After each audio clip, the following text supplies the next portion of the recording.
Eye on South Asia is brought to you by Wells Fargo. Wells Fargo, together we'll go far.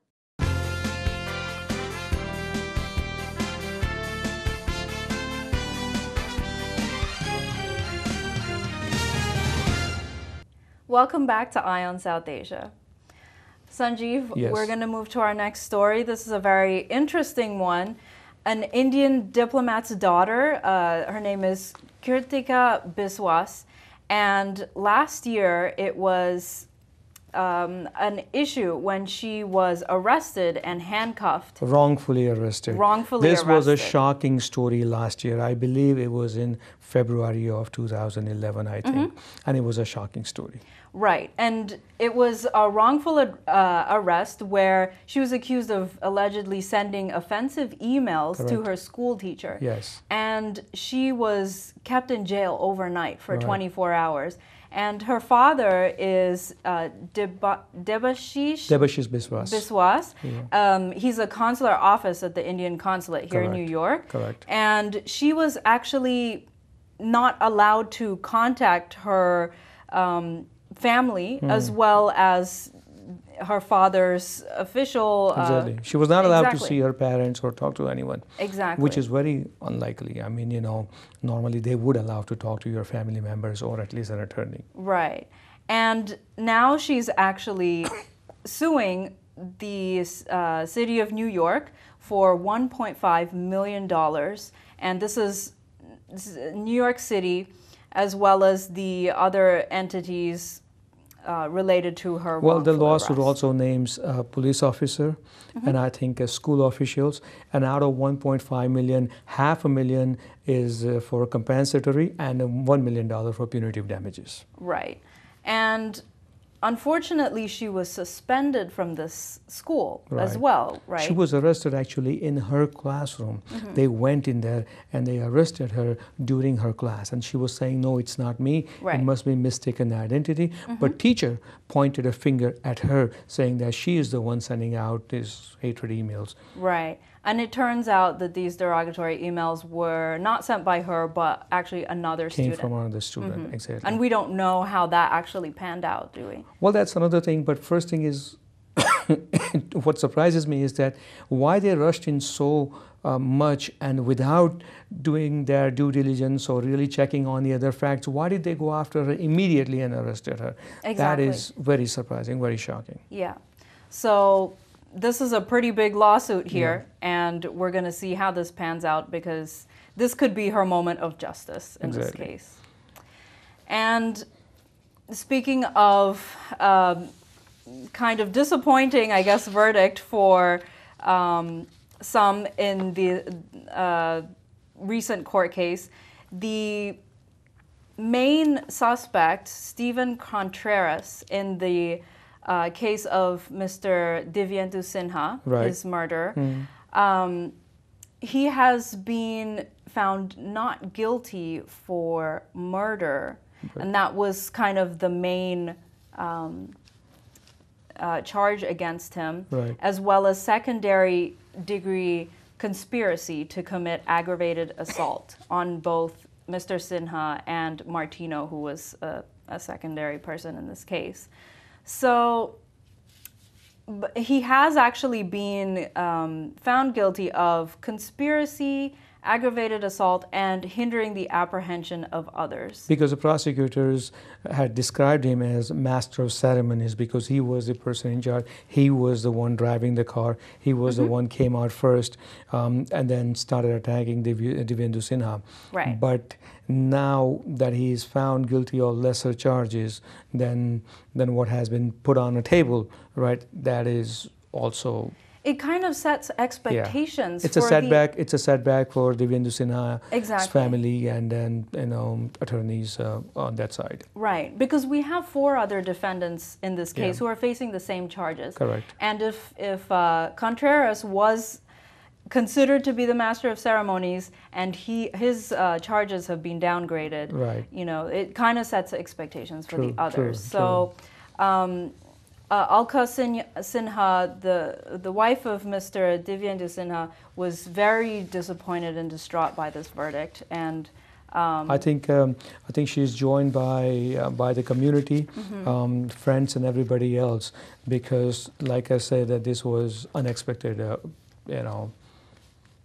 verdict. Exactly. They were definitely hoping for a clear sense of justice to come out of this case. True.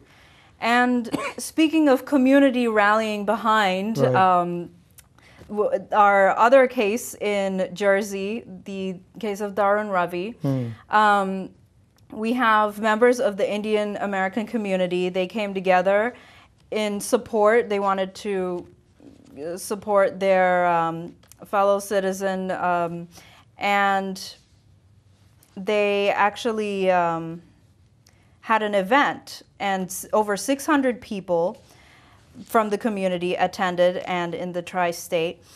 And it was primarily led by Satish Mehtani. Satish Mehtani, who is the owner of very well-known Mughal restaurant and the other restaurants in New Jersey. Right, and Peter Kothari. Peter Kothari is a social activist. Right. And a social worker also for many years. Yeah. He's been doing a lot of good work for our community in the New Jersey area. So this was co-hosted by both of them in New Jersey. And at this event, Darun Ravi's parents also came out, and his father spoke, and he said that Darun really did not deserve this much of a punishment, because his role was not that dangerous, or he really didn't damage Clementi's reputation or stuff, stuff like that. Yeah, and they spoke very affectionately of both boys. You know, like Clementi was just like a son to the family as well, and they were just talking about the kind of humiliation that Ravi had gone through. He hadn't gone out of his house to as much as possible. He avoided, the public and stuff. And it was brought up that really it would have been much more productive and constructive for Ravi to have possibly gone around to colleges and spoken about this incident. And this could help educate other students to just not engage in this sort of thing, because he knows the repercussions of this. So I think we're going to find out on, I believe, May 21st is when the next court date is, and we'll find out, what judge says about his sentencing. Right. All right, so moving on to our next story, we have Cooking for the President, President Obama. And it is by none other than our own master chef, Vikas Khanna. Right. Who was in our news last week as well. That's right, but that was for a different reason. And he is going to be cooking a Himalayan cuisine for a fundraiser event on May 14th. And it's crazy. Each chair at this event costs $35,000. Right. Yeah. Right. And he has done a lot of research into how he's going to present this cuisine.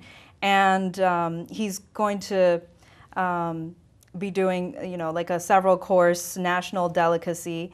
Isn't he going to prepare a national dish of Bhutan? I forgot the name of the dish. That's what he's going to prepare. But he's going to prepare it on his own way. Yes, he has his own signature style and his own spin on it. And so, yeah, he's really done a lot of traveling, and so this is kind of where his research comes from. It's firsthand. Right. And he's traveled from Kashmir to Nepal to Bhutan to Tibet, and really he's just kind of doing a conglomerate of all of those in the Himalayan region, and it's really just to celebrate the beauty and culture and melding the different flavors together. So it's such an honor, and one of our very own Indian Americans is, cooking for Well, the this is not the first time. I think in the past also, for Bill Clinton and other presidents, Indian chefs have had a chance to cook for them. And I think for this one, when Vikas was asked about Indian food, that what he would be serving, Vikas is known for having his own national dish called Tree of Life. That's an Indian dish, right? That's basically gobi ke pakode. So that he prepares it in his own way. Okay. He may include that Tree of Life or gobi ke pakode in this presidential dinner. That would be awesome, yeah. I mean, anything to, get our Indian Americans some recognition, and it's the perfect platform for that. That's right. And speaking of recognition, our very own A.R. Rahman was honored this is actually the third doctorate that he's being honored with, and this was at Miami University in Ohio, and this was for the honorary degree of Doctor of Music at its 173rd annual commencement ceremony on May 5th. And Rahman spoke to the 15,000 attendees, students, right. And this was at the Yager Stadium. And he was just talking about, just being in awe of being invited by the U.S. president to the White House and those sorts of things. And he said, I still can't believe it. And years ago, if you had asked me, I would not have said that this would happen. So I think he's excited. He's thrilled that he's getting this, invitation personally from White House and from other, known people from USA. Right. And then he always takes an opportunity to thank his parents. And he always mentions Mani Ratnam's name in there, which I like it. Because Mani Ratnam, a noted filmmaker, Mani Ratnam gave him a first break in the music.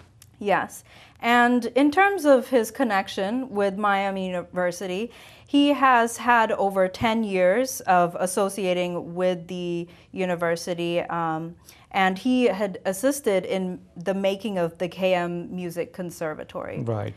So that's a great honor, and we hope to hear more great news. Right, and this is a Miami University in Ohio. Yes, not Miami. Miami, exactly. Yes. All right, so all the best to A.R. Rahman. Exactly. All right, so we're going to have to take another short break, and we'll be right back on Eye on South Asia.